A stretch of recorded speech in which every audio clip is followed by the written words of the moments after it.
Miscellaneous का test 1 है और इस टेस्ट 1 में हम 100 एमसीक्यूज के माध्यम से जो डिफरेंट टाइप का फैक्चुअल डाटा है उसे जानने का और समझने का प्रयास करेंगे। ये प्रैक्टिस के पर्पज से बनाई गई सीरीज है। इससे पहले आपने डिटेल वीडियो देख रखा है, तो वहां से मिली हुई जो इन्फॉर्मेशन है उसे आप यहाँ पे जांच सकते हैं।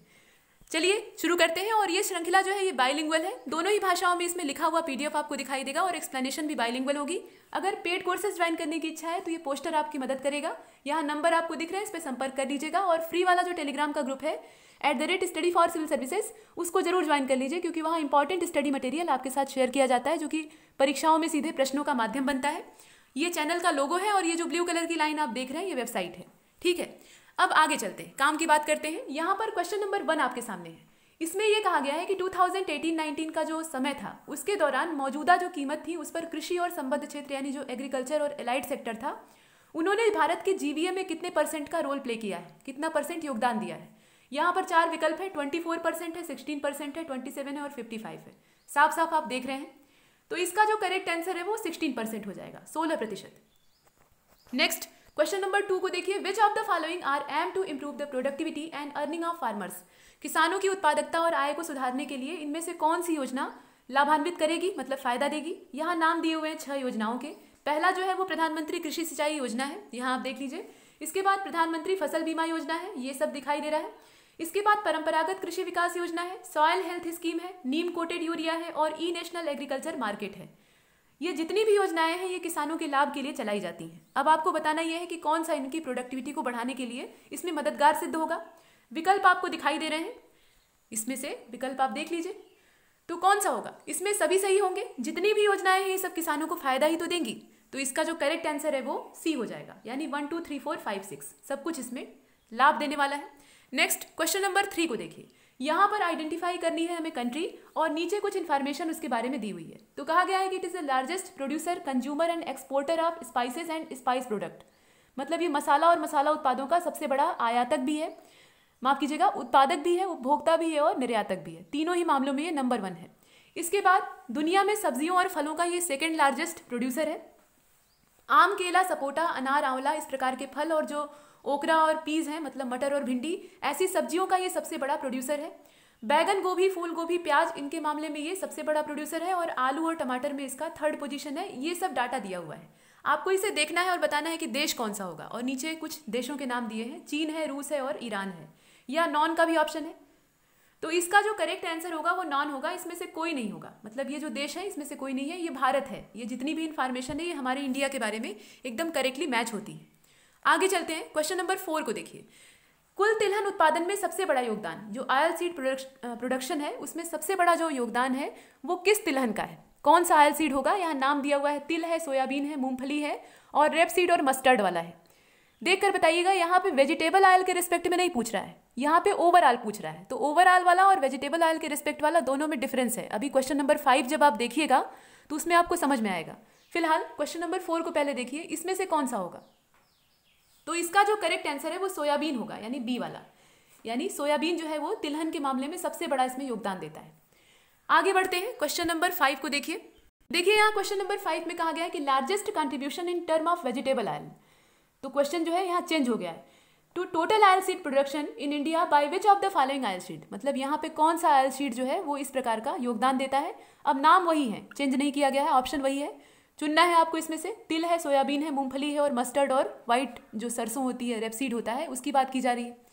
तो इसका जो करेक्ट आंसर है 5वें का वो डी हो जाएगा। इसमें जो है सरसों वाला, मस्टर्ड वाला जो है उसको हम चुनेंगे। यहाँ हम सोयाबीन को नहीं चुनेंगे क्योंकि यहाँ वेजिटेबल ऑयल की बात हो रही है। आगे चलते हैं, इसके बाद choose correct match of India's top import sources of palm, soya and sunflower oil during 2018। अब यहाँ पर एक तरफ जो एडिबल ऑयल है यानी खाद्य तेल है उनके नाम दिए हुए हैं और दूसरी तरफ जो इनके इम्पोर्ट सोर्सेज हैं उनके नाम दिए हैं, यानी देशों के नाम। कौन सा करेक्ट मैच है ये आपको बताना है। देख लीजिए, सोयाबीन ऑयल है अर्जेंटीना, ब्राजील, इसके सामने लिखा हुआ है। पाम ऑयल है, इसके सामने लिखा हुआ है इंडोनेशिया और मलेशिया। सनफ्लावर ऑयल है यानी सूरजमुखी का तेल जो है, इसके सामने यूक्रेन और अर्जेंटीना लिखा है। ये आपको देखना है और यहाँ पर जो आयात स्रोत है उसको आपको मिलान के तौर पे यहाँ कंसीडर करना है। कौन सा सही मिला हुआ है, तीनों सही मैच हो सकते हैं या कोई एक या दो, देखकर बताइए। तो इसका जो करेक्ट आंसर है वो हो जाएगा डी, अर्थात तीनों ही इसमें करेक्टली मैच हैं। ये पहले से ही मैच है, इसमें कुछ ज़्यादा नहीं करना है।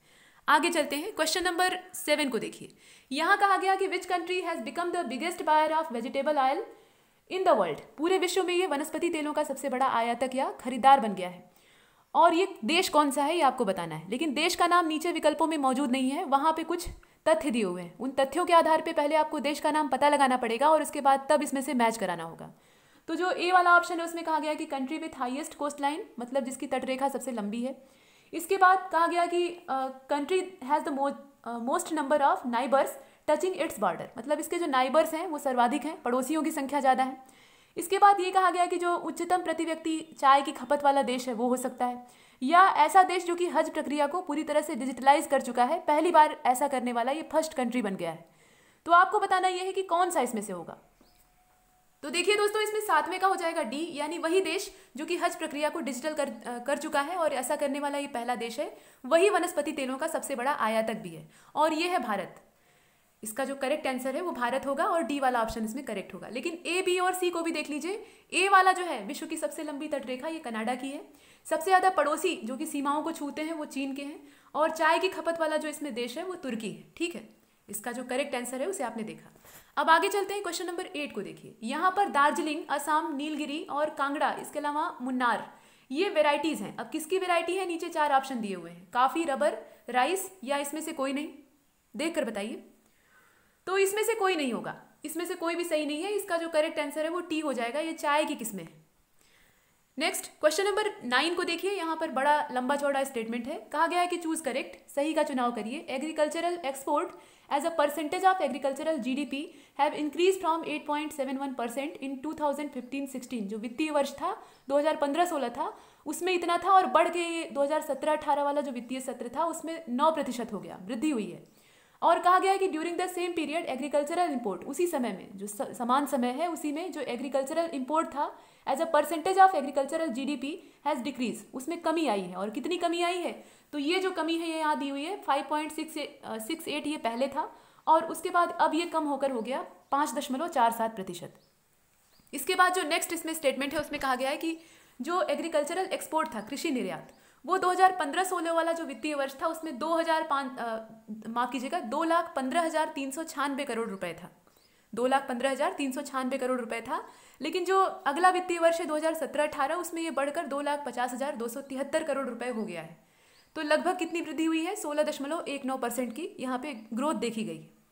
इसके बाद जो थर्ड वाला इसमें कहा गया है कि कुल निर्यात में कृषि निर्यात की जो हिस्सेदारी है वो 2015-16 में 12.56 से बढ़कर 2017-18 का जो वित्तीय वर्ष था उसमें 12.80% हो गई है, यानी उसमें वृद्धि हुई है। तो ये 3 स्टेटमेंट आपके सामने है, इसमें से सही कौन है ये आपको बताना है। विकल्प आप देख लीजिए, तीनों सही हो सकता है या कोई 2 सही हो सकता है। ये प्रश्न आपका है। तो दोस्तों इसका सभी सही है, जितने स्टेटमेंट आप देख रहे हैं सब करेक्ट हैं, और इसीलिए इसका जो करेक्ट आंसर है वो सी हो जाएगा, 1, 2 एंड 3। नेक्स्ट क्वेश्चन नंबर 10 को देखिए। इसमें कहा गया है कि जो भारत की जनगणना थी, सेंसस था 2011 वाला, उसके हिसाब से भारत की कितने % जो जनसंख्या है वो कृषि सेक्टर में काम कर रही है, माने एग्रीकल्चरल सेक्टर में एम्प्लॉयमेंट के तौर पे इन्वॉल्व है। यहाँ पे परसेंटेज दिया हुआ है, 69 है, 59 है, 54 है और 74 है। देखकर बताइए इसमें से कौन सा होगा। तो जो क्वेश्चन नंबर 10 है इसका करेक्ट आंसर हो जाएगा सी वाला, यानी 54%। एग्जैक्ट जो इसका आंकड़ा होगा वो 54% होगा। आगे बढ़ते हैं, क्वेश्चन नंबर 11 को देखिए। यहाँ पर कहा गया कि भारत का जो नेट सोन एरिया है वो भारत के कुल एरिया का, टोटल एरिया का कितने % है, कुल बोया गया क्षेत्र। और यहाँ पर दिया हुआ है 60% से ज़्यादा, 70% से ज़्यादा, less than 60% and less than 80%। देखकर बताइए इसमें से कौन सा होगा। तो इसका जो करेक्ट आंसर है वो लेस देन 60% होगा, यानी 60% से कम। ये इसका सही डाटा होगा। इतना हमने देखा। इसके बाद आगे चलते हैं, क्वेश्चन नंबर 11 को आप देख चुके हैं। क्वेश्चन नंबर 12 देखिए। यहाँ पर सीमांत किसानों का मतलब पूछा है। तो सीमांत किसान यानी जो मार्जिनल फार्मर्स होते हैं उनके जमीन का दायरा दिया है, less than 0.5 hectare, less than 1 hectare, less than 1.5, less than 2 hectare. तो इसका जो सही डाटा होगा वो होगा बी वाला, यानी 1 हेक्टेयर से कम जमीन। ये इसका करेक्ट आंकड़ा होगा। आगे बढ़ते हैं, क्वेश्चन नंबर 13 को देखिए। किस फसल की खेती का सबसे बड़ा क्षेत्र भारत में पाया जाता है, मतलब कौन सी ऐसी फसल है जो कि सबसे बड़ा लैंड एरिया कवर करते हैं। उत्पादन की यहाँ बात नहीं की जा रही है। यहाँ पर दिया हुआ है वीट, ग्राम और इसके अलावा ऑयल सीड, या कोई नहीं का भी विकल्प है। तो इसमें जो डी वाला ऑप्शन है वो करेक्ट होगा, यानी नॉन, कोई भी नहीं। इसमें से कोई भी जो है वो करेक्ट नहीं है। होगा क्या, इसका होगा राइस, यानी राइस की जो फील्ड है वो भारत में सर्वाधिक है, लेकिन उत्पादन हमारा मैक्सिमम नहीं है, उत्पादन चाइना का ज़्यादा होता है, हमसे ज़्यादा होता है और उनके पास खेत कम है। अब आगे देखते हैं, यहाँ पर क्वेश्चन नंबर 14 को देखिए, which of the following state है लार्जेस्ट एरिया इन इंडिया, मतलब भारत के किस राज्य का सबसे बड़ा क्षेत्रफल है। अब यहाँ पर राज्य का नाम नहीं दिया है, यहाँ विकल्प दिया है और कहा गया है कि नवीनतम आंकड़ा जो लेटेस्ट डाटा है उसके हिसाब से वह राज्य जो कि चावल के मामले में तीसरा सबसे बड़ा प्रोड्यूसर है, वीट के मामले में वो दूसरा सबसे बड़ा प्रोड्यूसर है, और भारत में जो टोटल ग्रेन का प्रोडक्शन होता है उसमें थर्ड स्थान मतलब थर्ड पोजीशन वो रखता है, ये हमने देखा। इसके बाद बी वाला है, इसमें कहा गया कि वह राज्य जो कि गेहूं का सबसे बड़ा तीसरा सबसे बड़ा प्रोड्यूसर है। इसके बाद मक्के के मामले में उसका जो पोजीशन है वो सेकंड है, और इसके बाद जो टोटल ग्रेन प्रोडक्शन है उसमें सेकंड पोजीशन पे वो है। इसके बाद जो सी वाला है, इसमें कहा गया कि वह स्टेट जो कि कुल तिलहन जो टोटल ऑयल सीड है उसमें थर्ड पोजीशन पे है, और इसके बाद सोयाबीन के मामले में सेकंड पोजीशन पे है, और लास्ट वाले में कहा गया कि वो स्टेट जिसमें कि सबसे ज़्यादा रामसर वेटलैंड्स पाए जाते हैं। आपको बताना यह है कि इसमें से कौन सा राज्य जो है इसमें फिट बैठेगा। क्वेश्चन नंबर 14 आप देख पा रहे हैं, तो इसका करेक्ट आंसर हो जाएगा, यहाँ आप देख लीजिए, इसका करेक्ट आंसर हो जाएगा बी। ये जो राज्य है गेहूं का तीसरा सबसे बड़ा उत्पादक है, मक्के के मामले में सेकंड, तो ये कौन सा राज्य है, ये एमपी है। वैसे अगर देखा जाए तो इसमें पहला वाला जो राज्य है वो पंजाब होगा, ठीक है, दूसरा वाला मध्य प्रदेश होगा, तीसरा वाला आपका महाराष्ट्र होगा, और चौथा वाला आप जान सकते हैं कौन सा है, रामसर वेटलैंड इस समय सबसे ज़्यादा मात्रा में कहाँ पे है, यूपी में है, सर्वाधिक है। तो इस प्रकार से ये राज्यों के नाम है, और इसमें से जो करेक्ट आंसर है वो बी वाला होगा। आगे देखते हैं, क्वेश्चन नंबर 15 को देखिए, जो मिल्क प्रोडक्शन है उसके बढ़ते क्रम में राज्यों को आपको अरेंज करना है, यानी सबसे कम प्रोडक्शन वाला जो राज्य है उसको आपको पहले रखना है, और उसी क्रम में जो सबसे लार्जेस्ट प्रोड्यूसर होगा उसको सबसे लास्ट में रखेंगे। तो यहाँ राज्यों के नाम पहले देख लीजिए, राजस्थान है, यूपी है, एमपी है और आंध्र प्रदेश है। देखकर बताइए इसमें से जो क्रम होगा वो क्या होना चाहिए। क्वेश्चन नंबर 15, और इसका जो करेक्ट आंसर है वो सी हो जाएगा, यानी 4312, यानी सबसे जो इसमें कम वाला है वो कौन सा होगा। यहाँ बढ़ते क्रम में आपको अरेंज करना है इंक्रीजिंग ऑर्डर में, तो सबसे पहले ये रखेंगे और उसके बाद फिर मध्य प्रदेश आएगा, उसके बाद तब राजस्थान आएगा और अंत में यूपी आएगा, यानी सबसे लार्जेस्ट कौन है, यूपी है। आगे चलते हैं, इसके बाद जो नेक्स्ट है उसमें कहा गया कि which of the following state have highest per capita availability of milk during 2018-19। अब यहाँ पर राज्य का नाम दे दिया है, यूपी है, एमपी है, पंजाब, राजस्थान। देखकर बताइए इसमें से कौन सा होगा। तो इसका हो जाएगा पंजाब, इसमें से जो करेक्ट आंसर है वो पंजाब होगा। नेक्स्ट आगे चलते हैं, लेटेस्ट डाटा जो है उसके हिसाब से भारत में सबसे बड़ा अंडा उत्पादक राज्य, एग का प्रोड्यूसर कौन है। राज्य का नाम नहीं दिया है तो कोई बात नहीं, राज्य के नाम की जगह स्टेटमेंट है। आइए स्टेटमेंट को देखते हैं। कहा गया कि वह राज्य जो कि हाल में निजी औद्योगिक जो इकाइयां थी उसमें जो लोकल लोग थे उनके लिए नौकरी को आरक्षित करने वाला देश का पहला राज्य बन गया है। देखिए इस पर बात तो बहुत सारे राज्य कर रहे हैं, लेकिन उसमें जो लागू करने वाला राज्य है वो कौन सा है ये आपको पता होना चाहिए। इसके बाद जो बी वाला है इसमें कहा गया कि भारत में वह राज्य जो कि सर्दियों के मौसम में सबसे ज़्यादा रेनफॉल मतलब प्रेसिपिटेशन को प्राप्त करता है। इसके बाद जो सी वाला है इसमें कहा गया कि वह राज्य जिसमें कि सबसे अधिक भेड़ें पाई जाती हैं, और डी वाला जो है जिसमें कहा गया कि सबसे ज़्यादा भैंस यहाँ पर है, तो लाइव स्टॉक सेंसस को भी इसमें इन्वॉल्व कर दिया गया है। तो बताइए कुल मिलाकर इसमें कौन सा आंसर होगा। जो क्वेश्चन नंबर 17 है इसका आंसर क्या होगा बताइए। तो इसका जो करेक्ट आंसर है वो हो जाएगा ए का मतलब ये है कि वो राज्य जो कि निजी औद्योगिक इकाइयों में स्थानीय लोगों के लिए आरक्षण देने वाला पहला राज्य बन गया है। और ये राज्य है कौन सा, तो ये है आंध्र, ये आंध्र प्रदेश है, और इसमें यही जो है ये सबसे बड़ा अंडा उत्पादक भी है। बी वाले को अगर देखिए तो सर्दियों के मौसम में ज़्यादा वर्षा कहाँ पे होती है, सबसे ज़्यादा तमिलनाडु में होती है।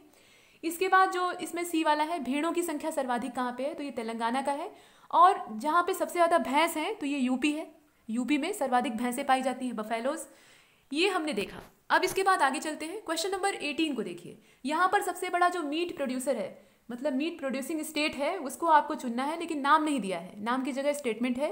कहा गया कि सबसे ज़्यादा जो लाइव स्टॉक आबादी वाला जो राज्य है उसको आपको इसमें दिया हुआ है मतलब विकल्प के तौर पे।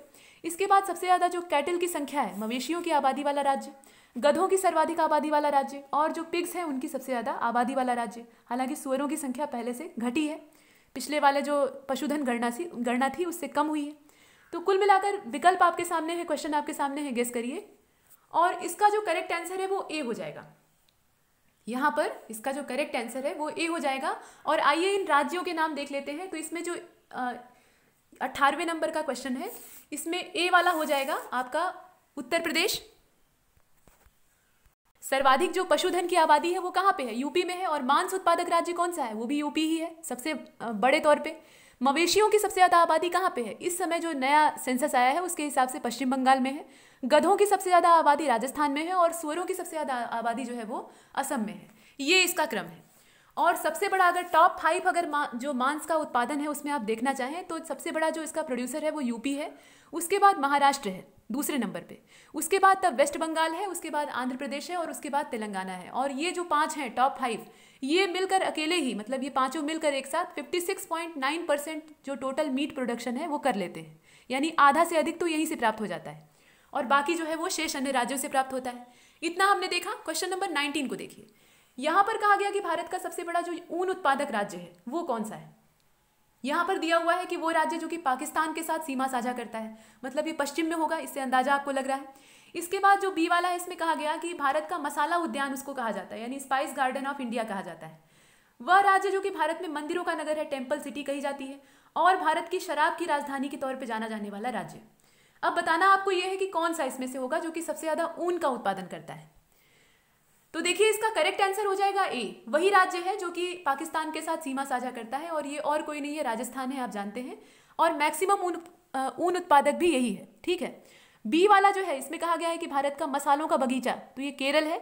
और सी वाले को अगर आप देखेंगे कि मंदिरों का नगर, तो ये भुवनेश्वर है, यानी ओडिशा के भुवनेश्वर की बात हो रही है। इसके बाद जो डी वाला है इसमें कहा गया है कि ये वाइन कैपिटल ऑफ इंडिया, तो ये नासिक के बारे में कहा जा रहा है। महाराष्ट्र का जो नासिक है वो इस नाम से जाना जाता है। इसे आपने देखा और इसका करेक्ट आंसर होगा ए। अब इसके बाद 20 वाला जो क्वेश्चन है 20वें नंबर का, इसमें कहा गया है, लंबा चौड़ा एक पैराग्राफ दिया है और उसको पढ़कर आपको बताना है कि ये कौन सा देश है। कहा गया है कि दुनिया में सबसे बड़ा मछली उत्पादक ये देश है और आज दुनिया के दूसरे सबसे बड़े मछली उत्पादक और चौथे, देखिए यहाँ पर कहा गया है कि दुनिया में दूसरा सबसे बड़ा मछली उत्पादक देश आज दुनिया में दूसरे सबसे बड़े मछली उत्पादक और चौथे सबसे बड़े मछली निर्यातक देश का दर्जा प्राप्त कर चुका है।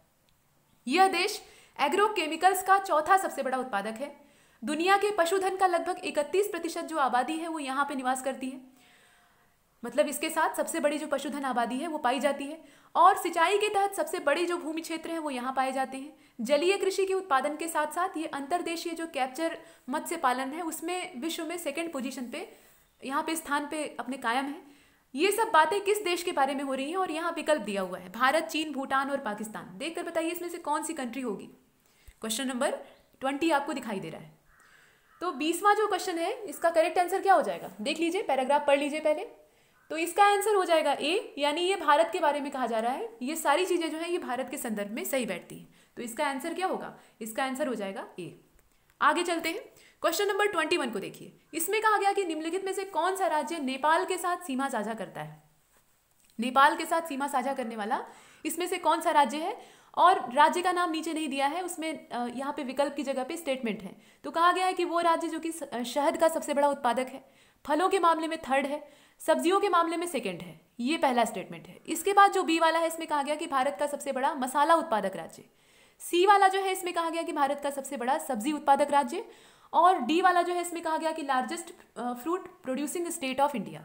आपको देखना है और बताना है कि इसमें से कौन सा करेक्ट होगा। तो इसका जो करेक्ट आंसर है, इसमें आप देख रहे हैं, इसका जो करेक्ट आंसर है वो ए हो जाएगा। इसका जो उत्तर है 21वें का, आप इसे देख पा रहे हैं, ये 21वें का क्या होगा, ए होगा। और इसका मतलब यहाँ राज्यों का नाम जान लीजिए। नेपाल के साथ सीमा साझा करने वाला, शहद का सबसे बड़ा उत्पादक, फलों का तीसरा सबसे बड़ा प्रोड्यूसर, सब्जियों के मामले में 2nd पोजीशन पे। ये सब किसके बारे में बात हो रही है, ये बात हो रही है उत्तर प्रदेश के बारे में। और जो दूसरा है बी वाला, इसमें कहा जा रहा है कि मसाला प्रोडक्शन, तो इसके मामले में एमपी है। सी वाला जो है इसमें आप वेस्ट बंगाल को चुनिएगा सब्जी उत्पादन के मामले में, और फल उत्पादन के मामले में आप आंध्र प्रदेश को चुनिएगा। तो इसमें जो डी वाला है वो आंध्र होगा, सी वाला जो है वो सब्जी उत्पादक के तौर पे कौन होगा, वेस्ट बंगाल होगा। तो ये सब आपने देखा और इसका जो ए वाला है वो करेक्ट होगा, यानी यूपी। आगे चलते हैं। इसके बाद जो क्वेश्चन नंबर 22 है इसमें दिया हुआ है कि भारत का कौन सा राज्य फलों के उत्पादन के साथ साथ फलों के क्षेत्र यानी खेती के लिए तीसरे नंबर पे है, सबसे बड़ा तीसरा ये उत्पादक भी है और क्षेत्र के मामले में भी है। और सब्जियों के उत्पादन के साथ साथ सब्जियों की जो खेती है उसमें दूसरे नंबर पे है। अब यहाँ पे राज्य का नाम नहीं दिया है बल्कि उसकी जगह पे स्टेटमेंट दिया हुआ है। तो यहाँ पर कहा गया है कि भारत का सबसे पश्चिमी राज्य, यानी सबसे पश्चिमी कौन है, गुजरात है, आप जानते हैं। सबसे बड़ी संख्या में लोकसभा सीटों वाला राज्य, तो सबसे ज्यादा लोकसभा सीटें कहाँ पे हैं, यूपी में है। राज्य या वो राज्य जो कि सोयाबीन का सबसे बड़ा उत्पादक है, तो आप जानते हैं कि सोयाबीन सबसे ज़्यादा अपने देश में मध्य प्रदेश उगाता है। और कोई नहीं का भी विकल्प है, तो इसका जो करेक्ट आंसर है वो बी हो जाएगा। यहाँ पर ये बी यूपी के बारे में कहा जा रहा है। आगे चलते हैं, क्वेश्चन नंबर 23 को देखिए। यहाँ पर जो हॉर्टिकल्चर में आने वाले प्रोडक्शन है उनके नाम दिए हुए हैं, इसमें से कौन कौन सा इसमें शामिल होगा, यानी बागवानी कृषि में किन किन चीज़ों की खेती होती है ये आपको देखना है। फल, सब्जियां, पुष्प, मसाले और बागानी फसलें, ये सब दिया हुआ है। तो ये सभी उगाए जाते हैं। आप जानते हैं बागानी जो खेती होती है, हॉर्टिकल्चर होता है, उसमें सब कुछ उगाया जाता है, ये जितनी भी चीज़ें। तो इसका करेक्ट आंसर क्या हो जाएगा? इसका करेक्ट आंसर हो जाएगा डी। आगे चलते हैं, नेक्स्ट क्वेश्चन नंबर 24 आपके सामने है और इस 24 नंबर के क्वेश्चन में आपको इनकरेक्ट स्टेटमेंट का सिलेक्शन करना है। और स्टेटमेंट दिए हुए हैं कि यूपी के पास 20 जो है वो एग्रो इकोलॉजिकल जोन है, 9 जो है वो एग्रो क्लाइमेटिक जोन है और 8 जो है वो सॉइल ग्रुप है। और इसके बाद इंडिया के पास कहा जाए अगर तो 15 जो है वो कृषि जलवायु क्षेत्र हैं, 20 कृषि पारिस्थितिकी क्षेत्र हैं। आपको बताना यह है कि इसमें ये जो स्टेटमेंट है इसमें से गलत कौन सा है, देखकर बताइए। तो इसमें से कोई गलत नहीं है, इसका जो करेक्ट आंसर है वो क्या हो जाएगा? डी हो जाएगा। 24 का डी होगा, दोनों ही सही है। आगे चलते हैं, क्वेश्चन नंबर 25 को देखिए। यहाँ पर कहा गया कि किस राज्य को देवताओं का घर कहा जाता है, यानी होम ऑफ गॉड्स कहा जाता है, और नीचे राज्य का नाम नहीं दिया है, यहाँ दिया है स्टेटमेंट। तो कहा गया कि state which is largest producer of silk, रेशम का सबसे बड़ा उत्पादक। इसके बाद जो बी वाला है उसमें कहा गया कि लार्जेस्ट प्रोड्यूसर ऑफ पीस, मटर का सबसे बड़ा उत्पादक। लार्जेस्ट प्रोड्यूसर ऑफ कोकोनट, नारियल का सबसे बड़ा उत्पादक, और कोई नहीं। बताइए इसमें से कौन सा होगा? 25। तो इसका करेक्ट आंसर हो जाएगा कोई नहीं। ये जितने स्टेटमेंट हैं ये इसकी सही जानकारी नहीं देते हैं। 25वें का जो करेक्ट आंसर है वो डी होगा और इसका जो एक्चुअल आंसर है वो हरियाणा होगा। यहाँ पे इसका जो देवताओं के घर के रूप में जाना जाने वाला जो राज्य है वो हरियाणा है। अच्छा, इसके जो बाकी स्टेटमेंट है उन्हें भी जान लीजिए। देखिए, रेशम का सबसे बड़ा उत्पादक ये कर्नाटक हो जाएगा, मटर का सबसे बड़ा उत्पादक यूपी हो जाएगा, और सी वाला जो है ये नारियल का सबसे बड़ा उत्पादक आप जानते ही हैं केरल है। तो इस प्रकार से हमने इसे देखा। इसके बाद 26 नंबर के क्वेश्चन को देखो। देखिए यहाँ पे तो यहाँ कहा गया कि पहाड़ी लोगों की भूमि, यानी जो लैंड ऑफ हिल पीपुल है, वो कौन सा, इसमें से कौन सा होगा? राज्य का नाम नहीं दिया है। कहा गया कि वह राज्य जो कि स्ट्रॉबेरी के मामले में सेकेंड लार्जेस्ट प्रोड्यूसर है, वह राज्य जो कि अनानास का सबसे बड़ा प्रोड्यूसर है, वह राज्य जो कि आम सबसे ज़्यादा उगाता है, मतलब उत्पादन करता है, या फिर कोई नहीं। देखकर बताइए 26 नंबर का जो क्वेश्चन है इसमें से कौन सा करेक्ट होगा। तो इसमें देख लीजिए और इसका जो करेक्ट आंसर होगा वो ए होगा, यानी वह राज्य जो कि स्ट्रॉबेरी का दूसरा सबसे बड़ा उत्पादक है, मतलब सेकेंड लार्जेस्ट प्रोड्यूसर है, और ये राज्य है मिजोरम। ठीक है, इस राज्य का नाम क्या है? मिजोरम है। सेकेंड वाला जो स्टेटमेंट है अनानास का सबसे बड़ा उत्पादक ये वेस्ट बंगाल है, और थर्ड वाला जो है आम का सबसे बड़ा उत्पादक ये अपना उत्तर प्रदेश है, आप जानते हैं। आगे चलते हैं, और पहाड़ी लोगों की भूमि भी मिजोरम को ही कहा जाता है। इसके बाद जो 27 नंबर का क्वेश्चन है इसमें आप देख लीजिए कि which district of UP is largest producer of potato, okra, brinjal and bottle gourd in UP, मतलब उत्तर प्रदेश में कौन सा जिला जो है वो इन चीज़ों का सबसे बड़ा उत्पादक है? लखनऊ, आगरा, गोरखपुर या कोई नहीं, यहाँ जिलों के नाम दिए हुए हैं, देख लीजिए। तो इसका जो करेक्ट आंसर है वो बी हो जाएगा, यानी आगरा। आगे चलते हैं, क्वेश्चन नंबर 27 के बाद 28 को देखते हैं। यहाँ पर कहा गया कि एग्रीकल्चर और एलाइड सेक्टर जो यूपी का है उसमें जो राज्य के GSVA हैं, यानी GSVA का मतलब क्या? जो ग्रॉस स्टेट वैल्यू एडेड है, इसको आप हिंदी में कहिएगा तो सकल राज्य मूल वर्धित, इसका प्रतिशत कितना है? प्रतिशत यहाँ दिया हुआ है लगभग 50%, लगभग 25%, लगभग 5% या लगभग 15%। प्रतिशत देखकर बताइए। तो 28वां जो क्वेश्चन है इसका करेक्ट आंसर हो जाएगा बी, और बी का मतलब यह है कि लगभग अप्रॉक्सीमेटली 25%। यहाँ एग्जैक्ट नहीं दिया है, अप्रॉक्सीमेट दिया हुआ है। इसके बाद आगे चलते हैं, 28 को हमने देखा। 29 को देखिए, यहाँ पर आपको सही का चुनाव करना है। 3 या 4 स्टेटमेंट इसमें मौजूद हैं।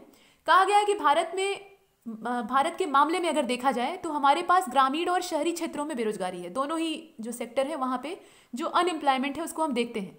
बेरोजगारी की प्रकृति ग्रामीण और शहरी क्षेत्रों में अलग अलग है, डिफरेंट टाइप की है। ग्रामीण क्षेत्रों के मामले में जो मौसमी और ग्रामीण क्षेत्रों के मामले में अगर देखा जाए तो वहाँ पे मौसमी और प्रच्छन्न बेरोजगारी होती है, मतलब कुछ समय तक वो काम में लगे रहते हैं और कुछ जो साल का कुछ मौसम होता है उस समय वो बेरोजगार होते हैं। इसके बाद शहरी क्षेत्रों में ज़्यादातर शिक्षित बेरोजगारी, यानी पढ़े लिखे लोग जो हैं वो सड़क पर टहलते रहते हैं, डिग्री उनके हाथ में होती है लेकिन नौकरी नहीं होती है। तो अब आपको ये बताना है कि इसमें से सही कौन सा है। देख लीजिए, ये पूरा प्रश्न आपके सामने है। तो इसका जो करेक्ट आंसर है यहाँ पर हो जाएगा बी, यानी सब कुछ सही है, जितने स्टेटमेंट दिए हैं सब के सब सही हैं। यहाँ कोई भी गलत नहीं। आगे देखते हैं क्वेश्चन नंबर 29 के बाद 30 को देखिए। यहाँ पर कहा गया कि which state have largest yield of wheat, rice, total food grain, cotton, milk, grapes and garlic production. इतने सारे उत्पादन में जो लार्जेस्ट यील्ड है वो किसका है? किस राज्य में गेहूं, चावल, कुल खाद्यान्न, कपास, दूध, अंगूर और लहसुन की उत्पादकता सबसे ज़्यादा है? अब यहाँ राज्य का नाम दिया है, हरियाणा है, पंजाब है, यूपी है और बिहार है। तो देखकर बताइए, यहाँ तो साफ साफ दिया हुआ है। इसका हो जाएगा सी। ये उत्तर प्रदेश के बारे में कहा जा रहा है, ये सब यूपी पर फिट बैठता है। तो याद रखिएगा, इतना सारा जो प्रोडक्शन है ये सबसे ज़्यादा यूपी में होता है। इसके बाद आगे चलते हैं क्वेश्चन नंबर 31 को देखिए। इसमें कहा गया है 2017-18 का जो आंकड़ा है उसके हिसाब से भारत में जो सर्वाधिक उर्वरक है, उर्वरक मतलब एनपीके के बारे में कहा जा रहा है, नाइट्रोजन, फास्फोरस और उसके अलावा पोटेशियम।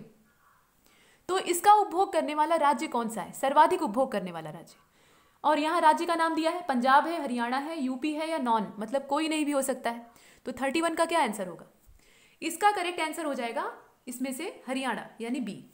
सबसे ज़्यादा यहीं पर उपयोग होता है। इसके बाद जो नेक्स्ट है उसको देखिए, लार्जेस्ट प्रोड्यूसर ऑफ ज्वार। जो ज्वार है उसका यहाँ पे सबसे बड़ा उत्पादक कौन है? और आंकड़ा जो है नवीनतम है यहाँ पे 2018-19 का लेटेस्ट डाटा है। नाम दिया हुआ है महाराष्ट्र, कर्नाटक, आंध्र प्रदेश और उसके बाद उत्तर प्रदेश। देखकर बताइए इसमें से कौन सा होगा? 32 देख लीजिए। तो इसमें जो करेक्ट आंसर होगा वो होगा कर्नाटक। इसमें जो सबसे बड़ा उत्पादक है, सिर्फ उत्पादन की बात की जा रही है, यहाँ जो टोटल सोन एरिया है या क्षेत्रफल है उसकी बात नहीं की जा रही है। तो प्रोडक्शन के मामले में कर्नाटक आगे है। अब आगे चलते हैं, 32 का आपका बी हो जाएगा। इसके बाद जो 33 है इसको देख लीजिए। इसमें कहा गया है सही कथन का चुनाव कीजिए और नीचे 4 विकल्प आपके सामने हैं। तो कहा गया है कि हाइब्रिड पैडी, इसकी जो खेती है यानी जो संकर धान होता है उसकी खेती के अंतर्गत सर्वाधिक क्षेत्रफल वाला राज्य उत्तर प्रदेश है, ऐसा दिया हुआ है। इसके बाद जो बी वाला है इसमें कहा गया कि धान की जो सर्वाधिक उत्पादकता है, मतलब ये किलो हेक्टेयर में है, तो इसके संदर्भ में जो राज्य है वो पंजाब है। विश्व का सबसे बड़ा चीनी उपभोक्ता देश ये भारत है। चीनी उपभोक्ता यानी उसका इस्तेमाल करने वाला, कंज्यूमर। धान, गेहूं और मक्का, इसकी सबसे ज़्यादा फसल की उत्पादकता क्रमशः ऑस्ट्रेलिया, आयरलैंड और यूएई की है। मतलब ऑस्ट्रेलिया यानी धान, गेहूं का मतलब आयरलैंड से हो जाएगा और यहाँ पे मक्का जो है वो यूएई से संबंधित हो जाएगा, ऐसा दिया हुआ है। तो आपको ये बताना है कि इसमें से कौन सा सही है। जो 33 है इसे आप देख रहे हैं। तो क्वेश्चन नंबर जो 33 है इसका करेक्ट आंसर हो जाएगा डी। और डी का मतलब ये हुआ कि इसमें जो धान, गेहूं, मक्का वाला है वो इसमें सही है, इसे आप देख रहे हैं। यहाँ पे उत्पादकता की बात की जा रही है, प्रोडक्टिविटी की, प्रोडक्शन की बात नहीं की जा रही है। प्रोड्यूसर वाला जो चीज़ है वो अलग है। तो यहाँ पर धान, गेहूं और मक्का, इसकी सबसे ज़्यादा फसल उत्पादकता ये ऑस्ट्रेलिया, आयरलैंड और यूएई की है। ये वाला इसमें करेक्ट है, इसे आपने देखा। इसके बाद आगे चलते हैं क्वेश्चन नंबर 33 के बाद 34 को देखिए। इसमें कहा गया कि निम्नलिखित में से कौन सा देश दुनिया में चाय का सबसे बड़ा निर्यातक है, मतलब एक्सपोर्टर है। यहाँ पे क्वांटिटी वाइज और वैल्यू वाइज दोनों पूछा जा रहा है, मतलब 2 अलग अलग देशों के नाम आपको दिए हुए हैं। तो केन्या मतलब दोनों में। उसके बाद श्रीलंका केन्या, श्रीलंका चाइना, माफ़ कीजिएगा चाइना श्रीलंका और केन्या चाइना, ऐसे दिया हुआ है। देशों के नाम जोड़े में पेयर वाइज यहाँ दिए हुए हैं और दोनों चीज़ें आपको देखनी है। तो बताइए इसमें से कौन सा होगा? 34 का हो जाएगा केन्या चाइना। इसका जो पेयर है वो केन्या चाइना हो जाएगा, यानी क्वांटिटी वाइज केन्या और वैल्यू वाइज चाइना। इसके बाद आगे चलते हैं, 34 को हमने देखा। 35 को देखिए, निम्नलिखित में से कौन सा राज्य भारत के काफ़ी उत्पादन में योगदान देता है? काफ़ी उत्पादन में योगदान देता है। अब यहाँ पे सबसे अधिक या सबसे कम नहीं पूछा है, यहाँ पर सिर्फ योगदान आपको देखना है। तो नाम दिया हुआ है, आंध्र प्रदेश है, ओडिशा है, कर्नाटक है। देखकर बताइए इसमें से कौन सा होगा। तो 35 का जो आंसर है वो डी होगा। ये सभी योगदान देते हैं। कर्नाटक जो है वो 71, उसी प्रकार से केरल जो है वो 21 और तमिलनाडु जो है वो 5%, इस प्रकार से। और जो है वो गैर परंपरागत वाले क्षेत्र में आते हैं, मतलब कुछ जो है वो परंपरागत बोए हुए एरिया होते हैं और कुछ जो है वो नॉन ट्रेडिशनल होते हैं। तो सबको मिलाकर यहाँ ओवरऑल पूछा गया है। तो काफ़ी उत्पादन में योगदान कौन दे रहा है? सभी दे रहे हैं, आंध्र, ओडिशा, कर्नाटक, यानी ऊपर के सभी। इसका डी वाला करेक्ट होगा। इसके बाद देख लीजिए, which of the following state contribute to tea production of India. 36 को देखिए। 36 वाले में कहा गया है कि कौन सा चाय उत्पादन में योगदान देता है? असम, तमिलनाडु, केरल, ऊपर के सभी। तो इसमें भी डी वाला ही करेक्ट है। इसमें भी सभी योगदान देते हैं। इसमें से कुछ जो है वो ट्रेडिशनल है और कुछ जो है वो नॉन ट्रेडिशनल है। इससे हमने देखा, ये आपका 36 था। अब 36 के बाद नेक्स्ट आगे चलते हैं, 37 को देखिए। 37 नंबर के क्वेश्चन में कहा गया कि निम्नलिखित में से कौन सा जो राज्य है वो चाय के साथ साथ काफ़ी के भी उत्पादन में योगदान देता है, यानी टी के साथ साथ जो प्रोडक्शन उसका है वो काफ़ी के संदर्भ में भी है, ऐसा दिया हुआ है। अब यहाँ पे राज्यों के नाम है, कर्नाटक, तमिलनाडु, केरल और उसके बाद ऊपर के सभी, यानी सभी हो सकते हैं। तो देखकर बताइए। 37 का भी डी हो जाएगा, यानी सभी जो है वो चाय के साथ साथ यहाँ पे कॉफ़ी भी उत्पादित करते हैं। अब ये बात अलग है कि परंपरागत वाला जो क्षेत्र है वो अलग होता है और जो नॉन ट्रेडिशनल है वो अलग है, लेकिन दोनों को मिलाकर अगर ओवरऑल देखते हैं तो उसमें दोनों में ही ये अपना रोल प्ले करते हैं, यानी कॉफ़ी भी उगाते हैं और चाय भी। इसके बाद आगे चलते हैं। क्वेश्चन नंबर 38 को देखिए। सही कथन का आपको चुनाव करना है। यहाँ पर 4 स्टेटमेंट दिए हुए हैं और चौथा वाला तो बेकार है, उसमें ऊपर के सभी कह दिया है। आपको ये बताना है कि विश्व में ट्रैक्टर के प्रयोग में यूएसए प्रथम है और भारत द्वितीय है। क्या ये सही है? इसके बाद कहा गया है कि लाख के उत्पादन में, जो लाख होता है उसके प्रोडक्शन में झारखंड, यहाँ टॉप 3 स्टेट जो है उनकी बात की जा रही है। तो झारखंड, छत्तीसगढ़ और मध्य प्रदेश है। सबसे फर्स्ट झारखंड है, सेकेंड जो है वो छत्तीसगढ़ है और थर्ड जो है वो एमपी है। और उसके बाद कीवी का सबसे बड़ा उत्पादक राज्य जो है वो अरुणाचल है। कीवी यहाँ पे जो पक्षी होता है उसकी बात नहीं की जा रही है, ये एक फल होता है। तो इसका सबसे बड़ा प्रोड्यूसर कौन है? अरुणाचल है। अब आपको बताना ये है कि इसमें से कौन सा सही है, देखकर बताइए। क्वेश्चन नंबर 38, तो इसका हो जाएगा डी। सब कुछ सही है, इसमें जितने हैं सब ठीक ठाक है। आगे चलते हैं। क्वेश्चन नंबर 39 को देखिए। यहाँ पर कहा गया है कि as per census 2011 which of the following state had highest decadal growth. सबसे ज़्यादा दशकीय वृद्धि कहाँ पर देखी गई है? डिकेडल ग्रोथ, ये देखकर आपको बताना है। 39 को देखिए और बताइए। इसमें अरुणाचल दिया है, यूपी दिया है, एमपी दिया है और केरल दिया है। तो इसका क्या हो जाएगा? यहाँ पर हो जाएगा अरुणाचल, यानी ए वाला। इसका जो करेक्ट आंसर है वो ए हो जाएगा। आगे चलते हैं। क्वेश्चन नंबर 40 को देखिए। 2011 की जो सेंसस थी उसके हिसाब से किस राज्य में सबसे कम लिटरेसी है? फीमेल लिटरेसी भी है और जो मेल लिटरेसी है वो भी कम है, यानी ओवरऑल जो लिटरेसी है वो कम है। कहाँ पर है, किस राज्य में? बिहार, राजस्थान, आंध्र और छत्तीसगढ़ ऐसे दिया हुआ है।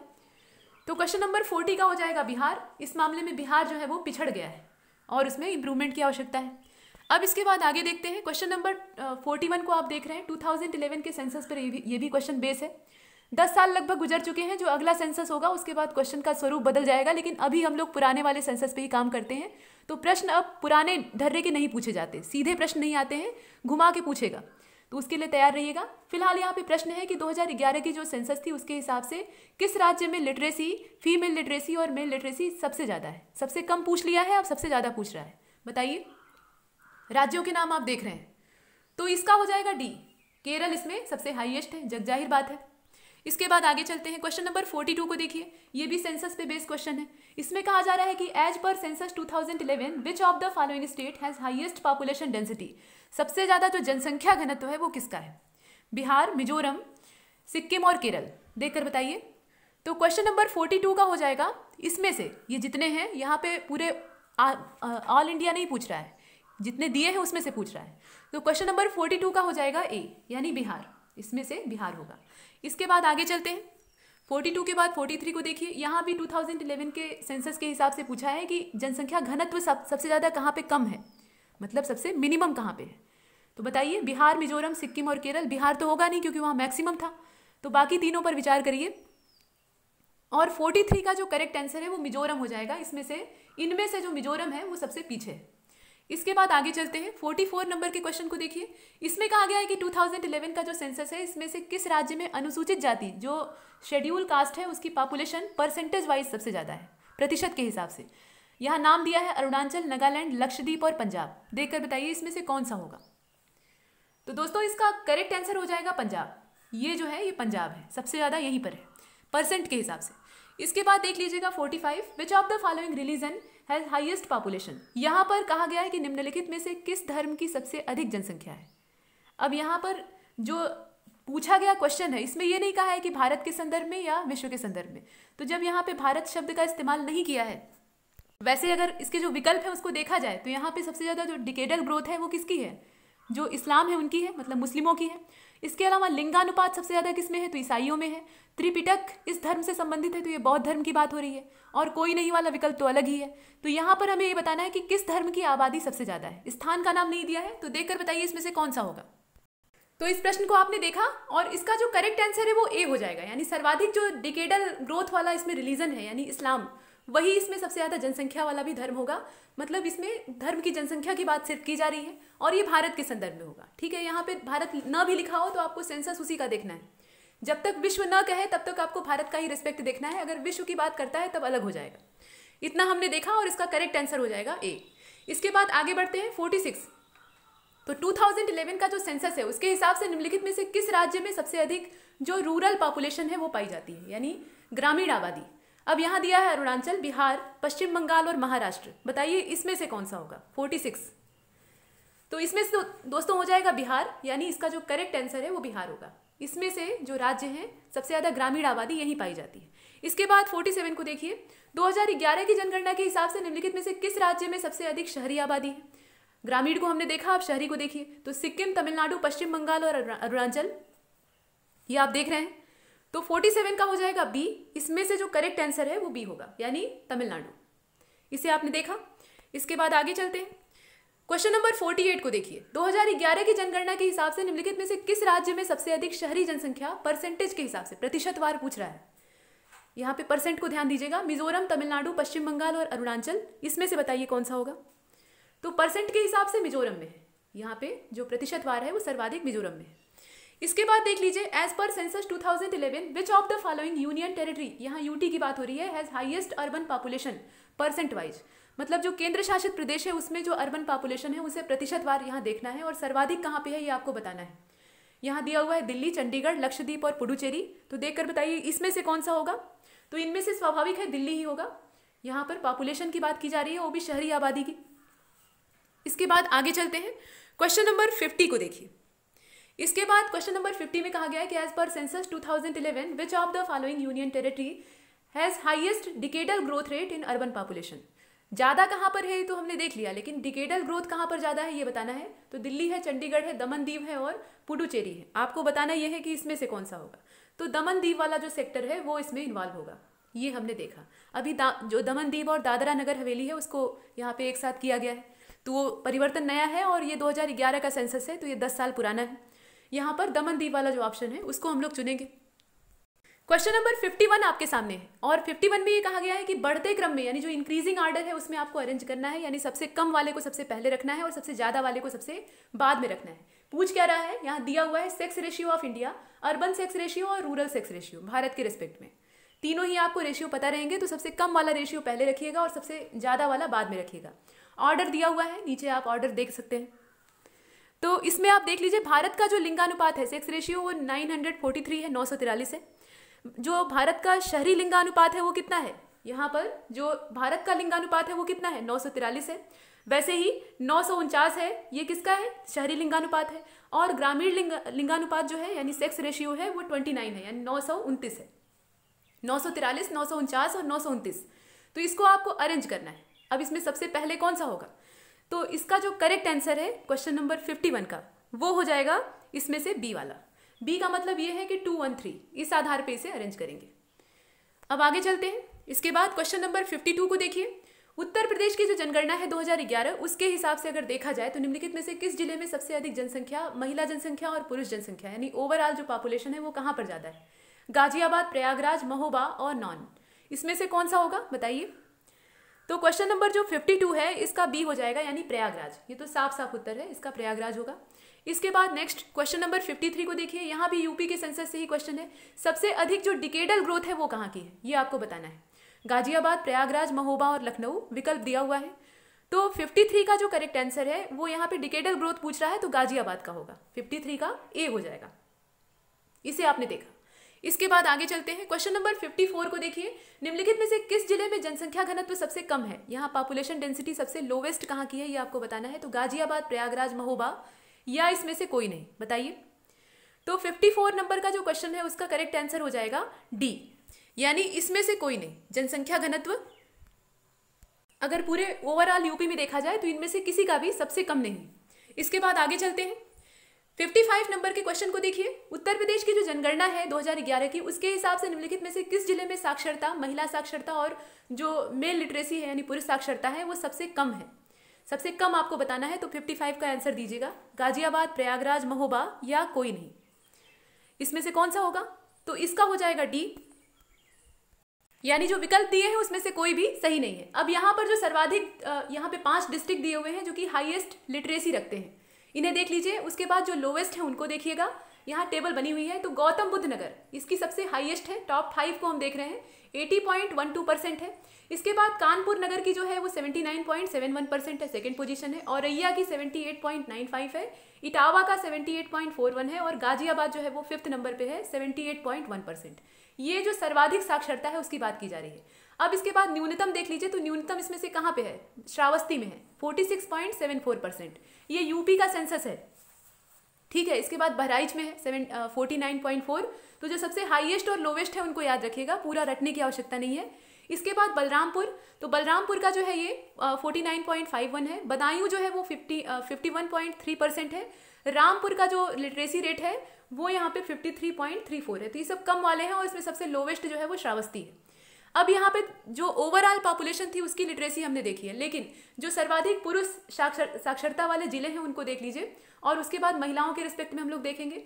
तो यहाँ पर पुरुष साक्षरता जो है सबसे मैक्सिमम गौतम बुद्ध नगर में है, 88.1% है। उसके बाद सेकंड पे औरैया है, उसके बाद इटावा है, उसके बाद तब गाजियाबाद है और उसके बाद झांसी है। ये इनका क्रम है, ये टॉप 5 है।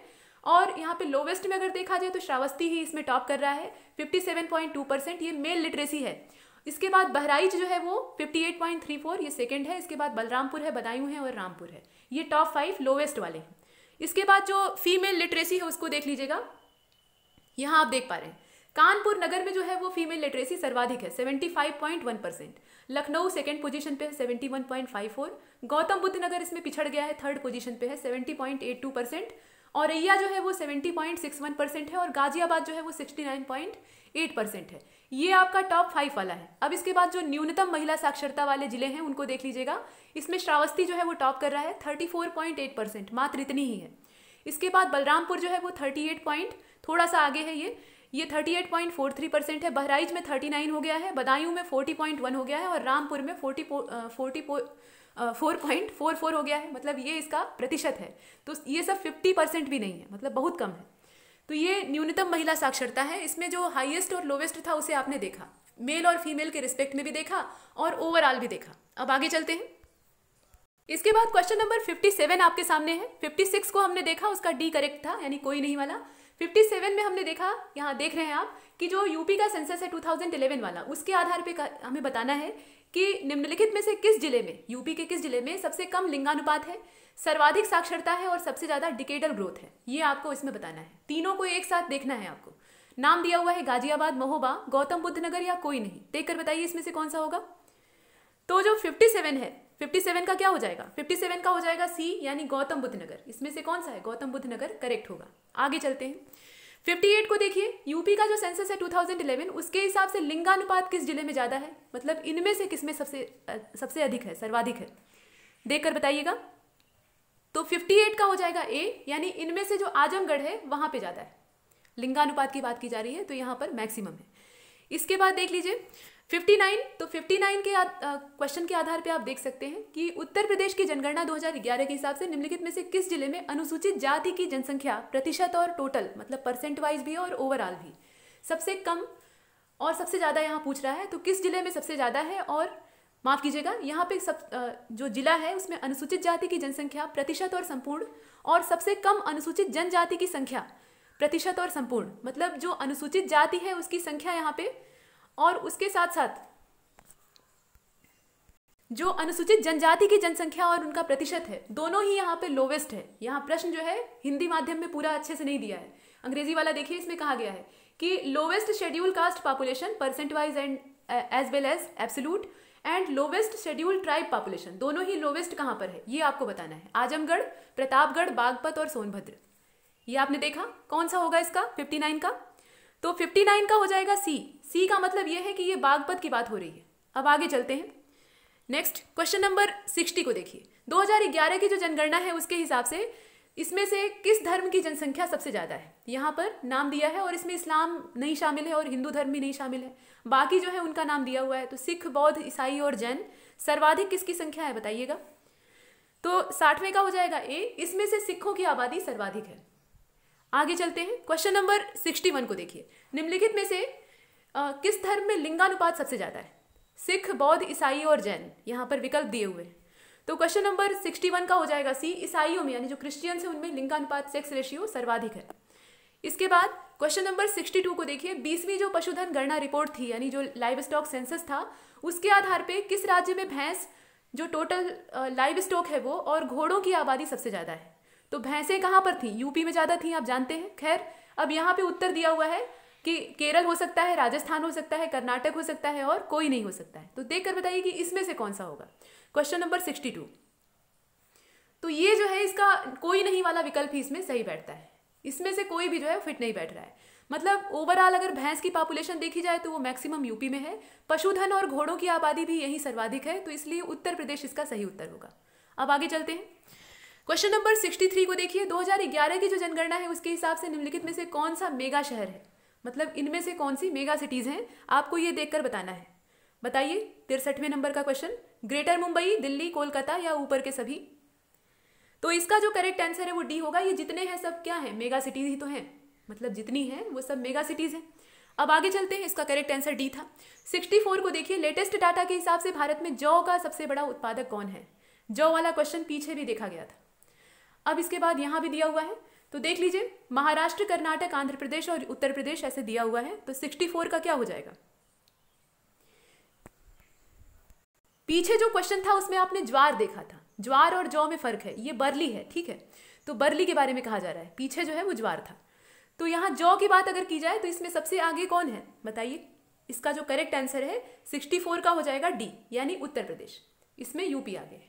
इसके बाद 65 नंबर पे चलते हैं। तो 65 नंबर का जो क्वेश्चन है इसमें हम लोग देख रहे हैं, पूछा गया है कि लेटेस्ट डाटा के हिसाब से किस राज्य में टोबैको की सबसे ज़्यादा जो यील्ड है वो पाई जाती है, मतलब हाईएस्ट यील्ड जो है वो टोबैको की है, और ये लेटेस्ट डाटा है। तो यहाँ महाराष्ट्र, कर्नाटक, आंध्र प्रदेश और यूपी दिया हुआ है। देखकर बताइए इसमें से कौन सा होगा?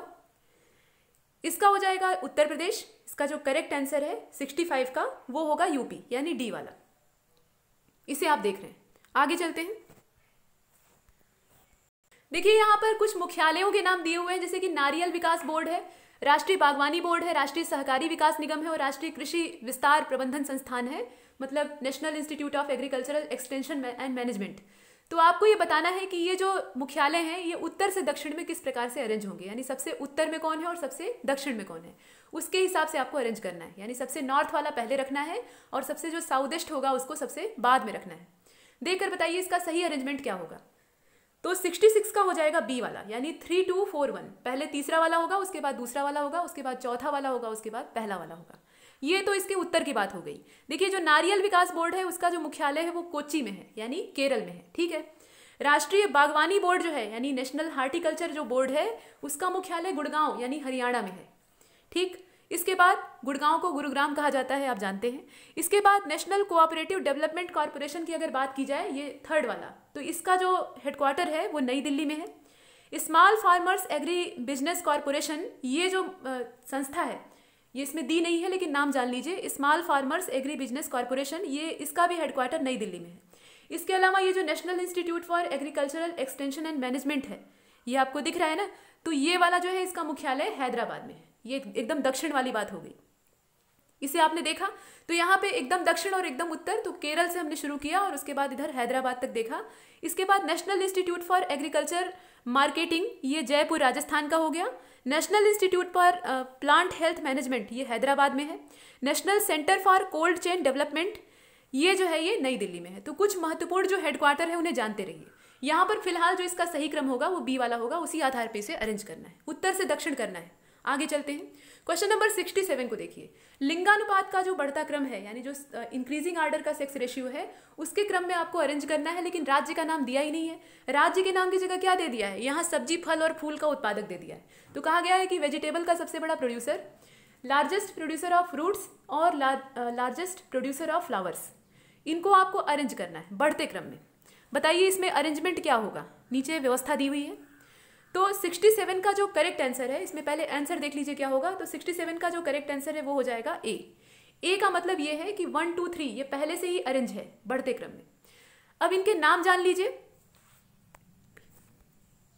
इसमें जो सब्जियों का सबसे बड़ा उत्पादक है वो आपका क्या होगा, पश्चिम बंगाल होगा, पहला वाला, इसे आप देख रहे हैं, और इसका करेक्ट आंसर ए वाला ही होगा। तो सब्जियों का सबसे बड़ा उत्पादक पश्चिम बंगाल हो गया। उसके बाद बी वाला जो है वो फलों का सबसे बड़ा उत्पादक है, आंध्र की बात हो रही है, और फूलों का सबसे बड़ा उत्पादक ये तमिलनाडु की बात हो रही है। तो ये इसका सही अरेंजमेंट है और उत्तर आप देख रहे हैं। राज्यों के नाम भी आपने सुने। पहला वाला कौन सा होगा? पश्चिम बंगाल होगा, दूसरा वाला जो है वो आंध्र होगा और तीसरा वाला जो है वो तमिलनाडु होगा। आगे चलते हैं, क्वेश्चन नंबर 68 को देखिए। इसके बाद 68वें नंबर के क्वेश्चन में ये कहा गया है कि घटते क्रम में, यानी जो डिक्रीजिंग ऑर्डर है उसमें आप अरेंज कीजिए, और नीचे 3 स्टेटमेंट दिए हुए हैं। पहले वाले स्टेटमेंट में कहा गया है कि percentage of total rural population of Uttar Pradesh in India. Second वाला जो स्टेटमेंट है इसमें कहा जा रहा है कि percentage of total urban population of Uttar Pradesh in India. पहले में रूरल, दूसरे में अर्बन, और थर्ड वाले में टोटल पॉपुलेशन जो है उत्तर प्रदेश की, उसके संदर्भ में कहा जा रहा है कि भारत में उत्तर प्रदेश की जो कुल जनसंख्या का प्रतिशत है वो घटते क्रम में आपको लगाना है, यानी सबसे ज़्यादा मात्रा जो है उसको पहले रखना है और सबसे कम अमाउंट वाला सबसे बाद में रखना है। तो इसका जो करेक्ट आंसर है, मतलब 68वें का, वो क्या हो जाएगा बताइए? इसका हो जाएगा बी, यानी 1, 3, 2 इस क्रम में रखेंगे और यही इसका सही अरेंजमेंट है। ये क्रम से 18.63%, 11.79% और 16.51% इस आधार पे हो जाएगा। इसके बाद आगे चलते हैं, क्वेश्चन नंबर 69 को देखिए। बढ़ते क्रम में आपको यहाँ व्यवस्थित करना है, तो यहाँ भी यूपी के ही रिस्पेक्ट में कहा गया है। उत्तर प्रदेश में अनुसूचित जाति का जो लिंगानुपात है वो दिया है। इसके बाद उत्तर प्रदेश में अनुसूचित जनजाति यानी जो शेड्यूल ट्राइब है उसका सेक्स रेशियो दिया है, और उत्तर प्रदेश का कुल लिंगानुपात दिया है। ये आपको इसमें अरेंज करना है। तो अरेंजमेंट इसका सही क्या होगा? और बढ़ते क्रम में यानी इंक्रीजिंग ऑर्डर का आपको ध्यान देना है। इसका जो करेक्ट आंसर है वो डी हो जाएगा, इसमें से कोई नहीं। इसमें जो कोई भी क्रम दिया है वो व्यवस्थित नहीं है।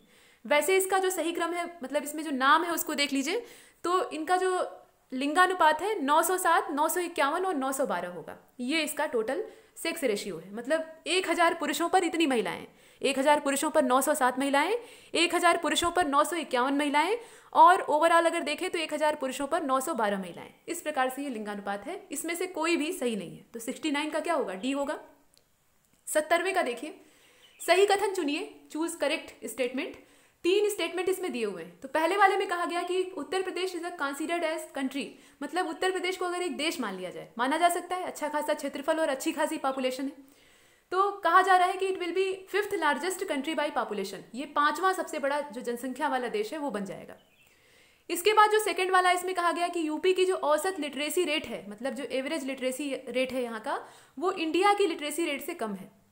इसके बाद जो थर्ड वाला है इसमें कहा जा रहा है कि यूपी में जो चाइल्ड सेक्स रेशियो है यानी बाल लिंगानुपात है वो 898 है। आपको ये बताना है कि ये जो 70वें नंबर का क्वेश्चन है इसमें कौन सा सही है।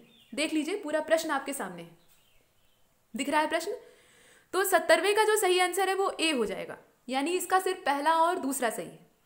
यहाँ पर कुछ यूपी के बारे में जानकारी हासिल कर लीजिए। देखिए, कुल जनसंख्या जो उत्तर प्रदेश की है, यहाँ पर अगर आप देखना चाहें तो जो कुल पॉपुलेशन यूपी की है वो 19,98,12,341 है। ये 2011 के सेंसस के आधार पे है।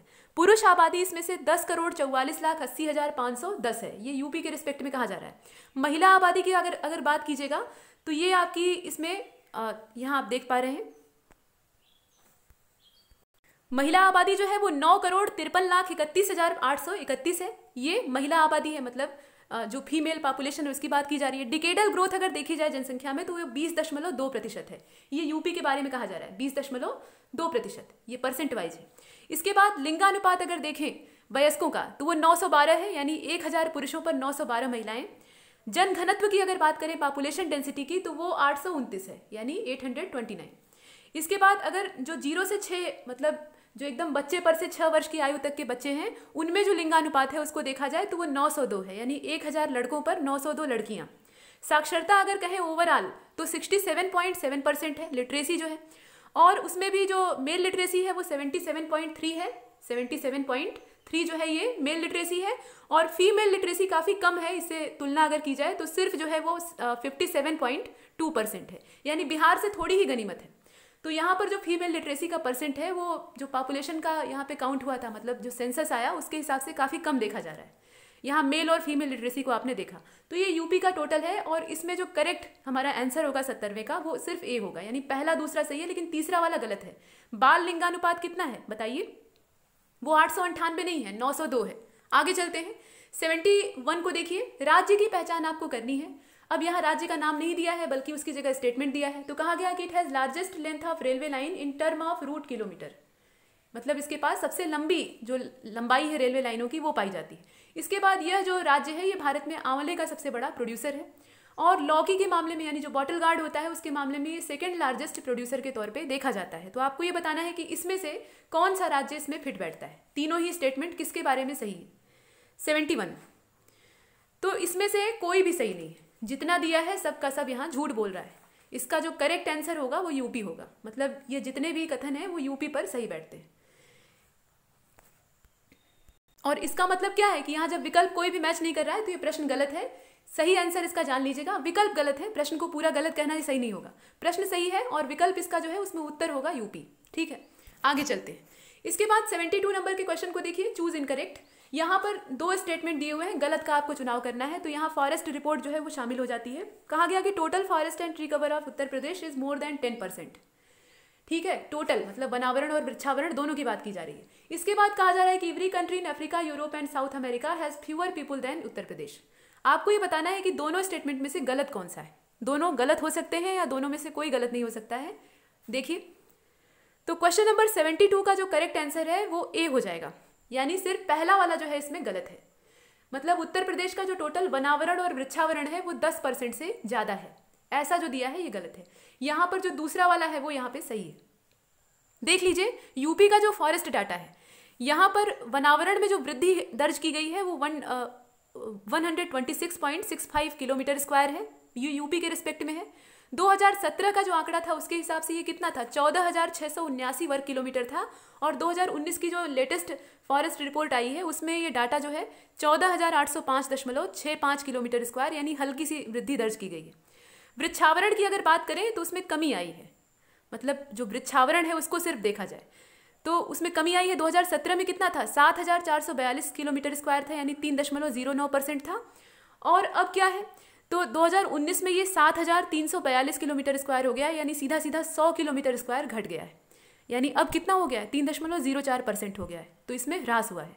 और टोटल अगर फॉरेस्ट प्लस ट्री कवर को देखा जाए तो ये 9.19% है टोटल, और इसमें वृद्धि हुई है। कितना बढ़ा है? तो 26.65 किलोमीटर स्क्वायर इसमें ग्रोथ दर्ज की गई है। इतना हमने देखा। इसके अलावा अगर इसमें स्टेट वाइज देखिएगा तो कार्बन स्टॉक को पहले देख लीजिए। कार्बन स्टॉक जो है वो 2017 का ये था 125.35 मिलियन टन। मतलब ये 2 साल के अंतर पे रिपोर्ट जारी होती है। 2017 में जारी हुई थी तो 2019 में आई है, अब 2021 में आएगी। तो अभी 2020 में हम लोग वही 2019 वाली जो है उसका इस्तेमाल करेंगे। 2019 की जो रिपोर्ट आई है उसमें ये जो स्टॉक है ये 115 हो गया, 125 से घटकर ये 115 हो गया है, इतने मिलियन टन। ये हमने देखा। अभी और भी चीज़ें हैं, अभी जो फॉरेस्ट डाटा है उसके आधार पे क्वेश्चन आपको आगे मिलेंगे। तो इसमें जो करेक्ट है वो कौन सा है? गलत का आपको चुनाव करना था, तो पहला वाला ही गलत है, दूसरा सही है। इसके बाद 73 को देखिए। इसमें कहा गया है कि which of the following district of UP have highest forest cover as per latest UP census, माफ कीजिएगा, यूपी ISFR 2019 रिपोर्ट। तो यहाँ पर जिलों के नाम दिए हैं, मैनपुरी है, मिर्जापुर है, लखीमपुर खीरी है और संत कबीर नगर है। देखकर बताइए इसमें से कौन सा होगा। 73 आप देख रहे हैं, तो 73 का जो करेक्ट आंसर है वो सी हो जाएगा। सी का मतलब क्या है? यहाँ पर लखीमपुर खीरी की बात हो रही है। इसके बाद आगे चलते हैं। 74 को देखिए। नवीनतम उत्तर प्रदेश का जो ISFR रिपोर्ट है उसके आधार पे सर्वाधिक जो वृद्धि है वनों की, वन क्षेत्र में, वो कहाँ पर देखी गई है, किस जिले में? सहारनपुर, लखनऊ, सोनभद्र और बागपत, ये दिया हुआ है। तो देखिए, वनावरण में जो यहाँ पे वृद्धि है वो सहारनपुर में देखी गई है, और जो कमी है उसमें आप जो काशीराम नगर है उसको देख सकते हैं इस प्रकार से। तो यहाँ पर पूछा जा रहा है कि सर्वाधिक वृद्धि, तो आप किसको चुनिएगा? 74 का ए हो जाएगा, यानी सहारनपुर। इसका जो करेक्ट आंसर है वो सहारनपुर हो जाएगा। कितनी परसेंट की है? तो यहाँ पे जो 70.26 है वो आपको दिखाई देगा। इसके बाद देख लीजिए आगे 75। चैंपियन और सेठ का वर्गीकरण ये किससे संबंधित है? तो आपने अगर फॉरेस्ट रिपोर्ट को ध्यान से देखा होगा तो उसमें जो डाटा है वो चैंपियन और सेठ के वर्गीकरण को ही बेस बना के जो वृक्षों और वनस्पतियों की प्रजाति है वो उसी आधार पर दिया गया है। तो ये वन से संबंधित है और वन स्थिति रिपोर्ट में इसका गहराई से जिक्र है। इतना हमने देखा, तो इसका करेक्ट आंसर क्या हो जाएगा? फॉरेस्ट हो जाएगा। आगे चलते हैं। इसके बाद देख लीजिए 76। इसमें कहा गया है कि which India forest status report, यानी India state of forest report की ही बात हो रही है, ISFR 2019 was released by union forest environment and climate change minister Prakash Javadekar on December 30, 2019। मतलब ये जारी की गई है, और ये कितना, मतलब कौन सा संस्करण है ये आपको बताना है। ये जो रिपोर्ट नई वाली आई है ये कौन सा एडिशन है? 14वीं है, 15वीं है, 16वीं है या 17वीं है? बताइए। तो 76 जो है उसका करेक्ट आंसर हो जाएगा 16वीं। ये 16वीं वन स्थिति रिपोर्ट है। 2017 वाली जो थी वो 15वीं थी। इसके बाद देख लीजिए 77 ISFR 2019 की रिपोर्ट है, उसमें पहली बार वन कवर की जो गुणात्मक प्रकृति है उसका आकलन किया गया है। इसमें से जितने स्टेटमेंट आप देख रहे हैं, 3 स्टेटमेंट है, उसमें से आपको गलत चुनना है। तो कहा गया कि पहली बार ये जो 2019 का डाटा आया है इसमें गुणात्मक जो प्रकृति है उसका आकलन किया जाएगा और इसमें जैव विविधता और पाए जाने वाले पौधों और पेड़ों के प्रकार को सूचीबद्ध करना भी शामिल है। ISFR 2019 रिपोर्ट ने वनों से उपज पर पहली बार राष्ट्रीय वन सूची भी बनाई है।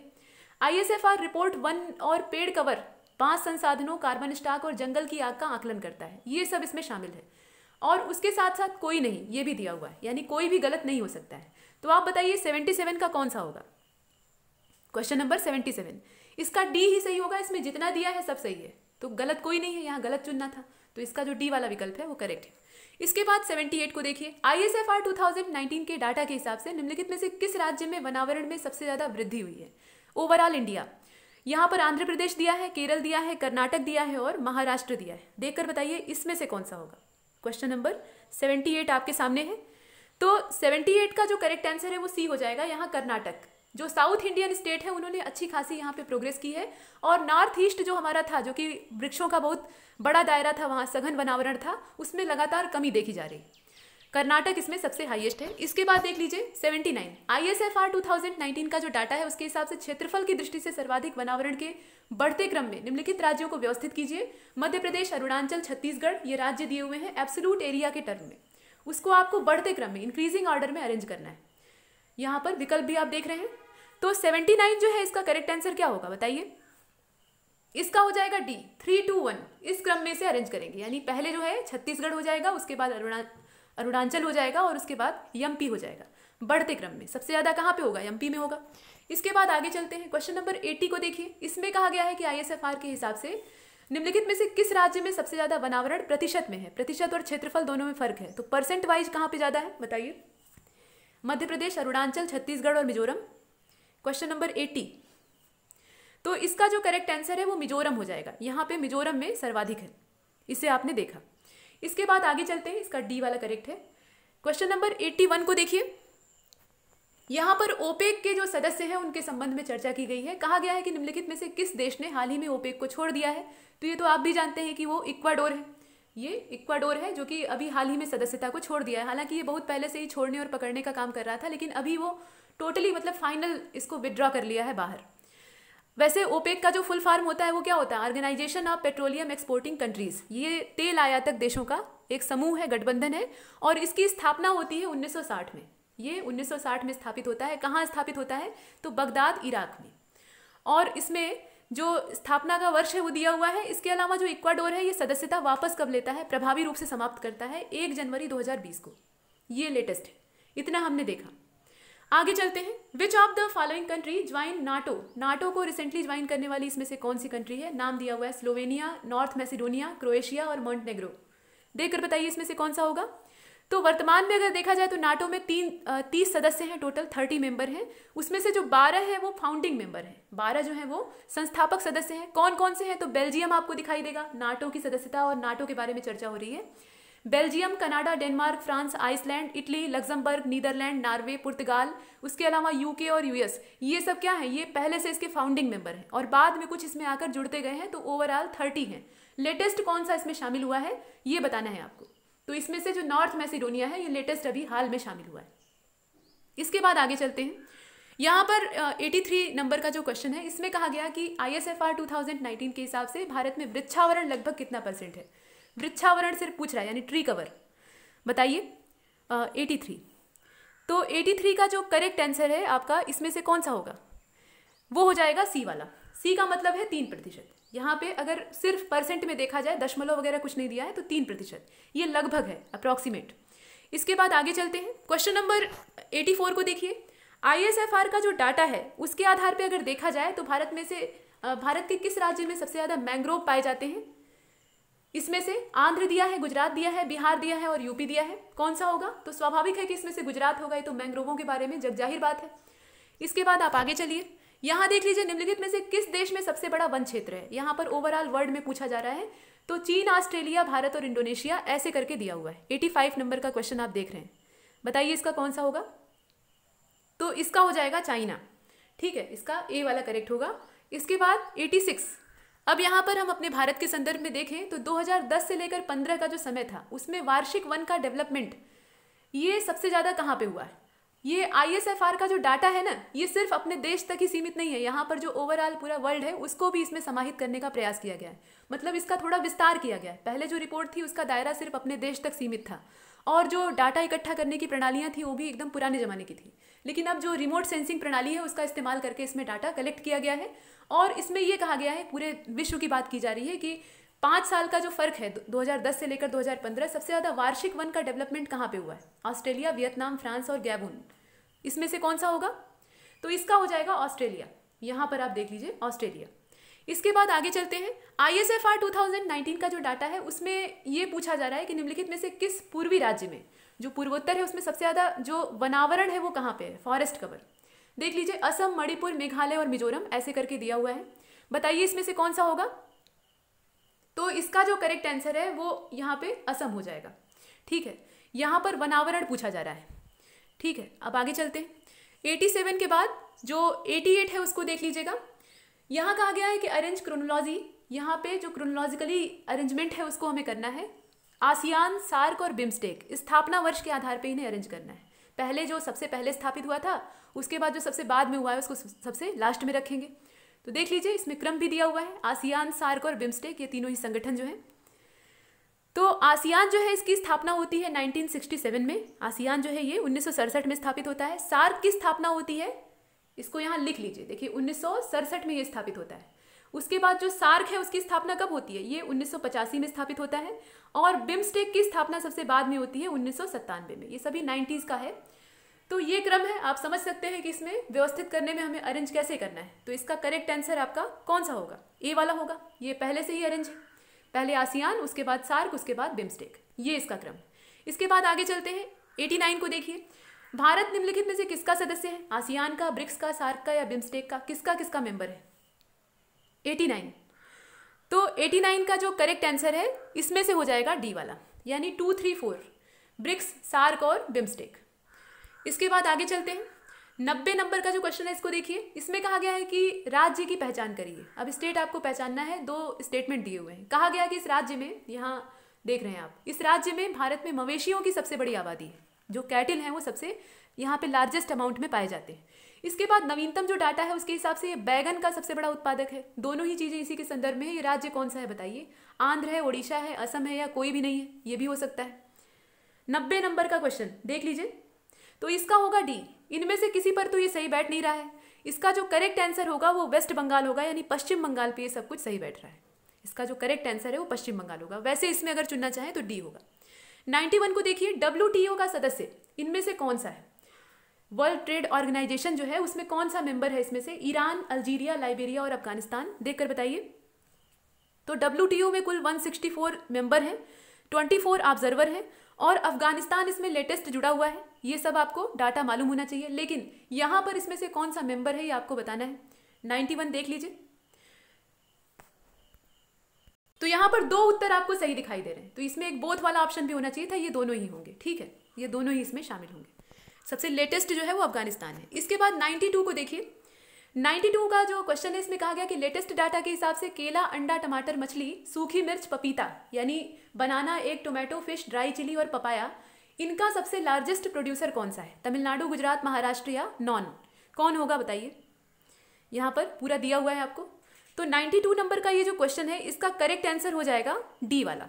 डी का मतलब ये है कि कोई नहीं, इनमें से कोई नहीं है। असल में वो राज्य कौन सा है? वो है आंध्र प्रदेश। यहाँ पर ये सारा जो आंसर है वो आंध्र के साथ मैच करता है, यानी यहाँ पे अरुणाचल प्रदेश मत समझ लीजिएगा, ये आंध्र है, ठीक है। अब आगे चलते हैं। इसका जो डी वाला विकल्प है वो सही था। 93 को देखिए। यहाँ कहा गया कि जो ग्राउंड नट है, इसके अलावा ओकरा है और टोबैको है, इसका लेटेस्ट डाटा के हिसाब से सबसे बड़ा प्रोड्यूसर कौन है? तमिलनाडु, गुजरात, महाराष्ट्र या नॉन? बताइए इसमें से कौन सा होगा। 93। तो इसका करेक्ट हो जाएगा गुजरात। इसमें से जो बी वाला है वो करेक्ट होगा। अब आगे चलते हैं। यहाँ पर आप इसे निशान लगा लीजिए, इसका गुजरात होगा। इसके बाद 94 को देख लीजिए। नवीनतम जो डाटा है उसके हिसाब से किस राज्य में चावल, गेहूं, दूध और कुल खाद्यान्न की सर्वाधिक पैदावार होती है? चावल, गेहूं, दूध और उसके साथ साथ जो टोटल ग्रेन प्रोडक्शन है वो भी मैक्सिमम यहाँ पे होता है। राज्य का नाम दिया है हरियाणा, यूपी, कर्नाटक या नॉन ऑफ एबव। देख लीजिए 94। तो 94 का जो करेक्ट आंसर है वो डी होगा, कोई नहीं। ये जितनी चीजें हैं वो एक साथ इनमें से किसी में भी नहीं पाई जाती हैं, तो इसका जो करेक्ट आंसर है वो डी होगा। तो प्रश्न ये उठेगा ना कि कौन सा है ये, तो ये है पंजाब। ठीक है, इस राज्य का नाम है पंजाब। इसके बाद 95 को देख लीजिए। 95 नवीनतम आंकड़े के हिसाब से कौन सा देश आलू, टमाटर, कपास यानी पोटैटो, टोमेटो और जो कॉटन है उसमें सेकेंड लार्जेस्ट प्रोड्यूसर है? चीन, बांग्लादेश, पाकिस्तान या कोई नहीं, नाम दिया हुआ है, बताइए इसमें से कौन सा होगा? 95। तो 95 का भी डी होगा। ये जितने भी देश दिए हुए हैं इसमें से कोई नहीं होगा। इसका जो असली उत्तर होगा वो होगा भारत। भारत इसमें सेकेंड लार्जेस्ट प्रोड्यूसर है, इसका डी वाला करेक्ट था। 96 को देखिए। नवीनतम आंकड़े के हिसाब से निम्नलिखित में से कौन सा देश पपीता और मसालों इनका सबसे बड़ा प्रोड्यूसर है? यानी पपाया और स्पाइसेस। चाइना, बांग्लादेश, पाकिस्तान या कोई नहीं। यहाँ फिर कोई नहीं वाला विकल्प है और कोई नहीं को ही हम चुनेंगे। यहाँ पर जो कोई नहीं है वही ज़्यादा सही है। भारत इसका सही उत्तर होगा। अपना इंडिया ही है जो कि इसमें सबसे बड़ा उत्पादक है। इसके बाद 97 को यहाँ देख लीजिए। इसमें कहा गया है कि लेटेस्ट डाटा के हिसाब से किस राज्य, निम्नलिखित में से किस राज्य का सबसे बड़ा क्षेत्र है, यानी लार्जेस्ट एरिया है। अब यहाँ राज्य का नाम नहीं दिया है, राज्य का नाम दे देता तब तो ये बच्चों वाला क्वेश्चन हो जाता। यहाँ दे दिया है विकल्प और विकल्प में स्टेटमेंट। तो जूट का सबसे बड़ा उत्पादक राज्य, मछली का सबसे बड़ा उत्पादक राज्य, दूध का सबसे बड़ा प्रोड्यूसर और काली मिर्च यानी जो ब्लैक पेपर होता है उसका सबसे बड़ा प्रोड्यूसर कौन होगा इसमें से, बताइए। 97 इसका हो जाएगा सी। मिल्क का सबसे बड़ा जो प्रोड्यूसर है वही इसमें से जो सबसे बड़ा एरिया है उसको कवर करता है। तो अब बताइए इसमें से कौन सा होगा? दूध का उत्पादन सर्वाधिक कहाँ पे होता है? सी को हमने चुना है, तो ये होता है उत्तर प्रदेश में। और इन सब जितने भी राज्य दिए हैं उनमें सबसे ज़्यादा जो क्षेत्रफल है वो यूपी का ही है। ठीक है, तो अब यहाँ पर आप देख सकते हैं जूट का सबसे बड़ा उत्पादक कौन है? वेस्ट बंगाल है, आप जानते हैं। मछली का सबसे बड़ा उत्पादक जो है वो आंध्र प्रदेश है। दूध का सबसे बड़ा उत्पादक आपने यूपी को देखा ही। और जो लास्ट में है काली मिर्च का सबसे बड़ा उत्पादक ये कर्नाटक है। ठीक, राज्य का नाम आप देख चुके हैं। अब इसके बाद देखिए आगे 98 नंबर के क्वेश्चन में कहा गया है कि ऊन, बाजरा, लहसुन इनका सबसे बड़ा उत्पादक लेटेस्ट डाटा के हिसाब से कौन है? ऊन, बाजरा और लहसुन तीनों यानी वूल, बाजरा और गार्लिक, केरला, मिजोरम, त्रिपुरा और नॉन, बताइए इसमें से कौन सा होगा? तो 98 नंबर के क्वेश्चन का जो करेक्ट आंसर है वो डी होगा। इसमें से कोई नहीं है। असल में ये किस पर फिट बैठता है? ये राजस्थान पर फिट बैठता है। मतलब राजस्थान जो है वो ऊन और बाजरा इसके अलावा लहसुन इनको उपजाने में नंबर 1 है अपने देश में। इतना हमने देखा। अब इसके बाद 99 नंबर का जो क्वेश्चन है उसको देख लीजिए। यहाँ सीधा प्रश्न है, पूछा गया है कि चने का सबसे बड़ा उत्पादक कौन है? राज्य का नाम दिया है, बताइए इसमें से कौन सा होगा? हरियाणा, यूपी, राजस्थान और मध्य प्रदेश। 99 इसका करेक्ट आंसर क्या होगा? एमपी होगा। चना का सबसे ज़्यादा उत्पादन यहीं पर होता है। और जो शतक लग गया है यहाँ पे 100 नंबर का क्वेश्चन आपको दिखाई दे रहा है। इसमें कहा गया है कि लेटेस्ट डाटा के हिसाब से जो ग्रीन चिली है, मेज़ है और टैमरिंड है यानी जो इमली है, इसके अलावा सनफ्लावर, इसमें सबसे बड़ा प्रोड्यूसर है कौन सा? हरियाणा, यूपी, तमिलनाडु और कर्नाटक, बताइए इसमें से कौन सा? तो 100 क्वेश्चन जो है इसका आंसर हो जाएगा डी, यानी यहाँ पर कर्नाटक की बात हो रही है। यहाँ पर ये कर्नाटक होगा। यहाँ तक हमने 100 प्रश्नों पर चर्चा की है और ये सभी एमसीक्यूज थे। इनके माध्यम से हमने जो मिसलेनियस के बहुत सारे फैक्ट पढ़ रखे थे उन्हें रिवाइज किया है। अभी एक टेस्ट 2 भी आएगा, उसमें फिर हम 100 क्वेश्चंस पे चर्चा करेंगे। लेकिन तब तक के लिए नमस्कार।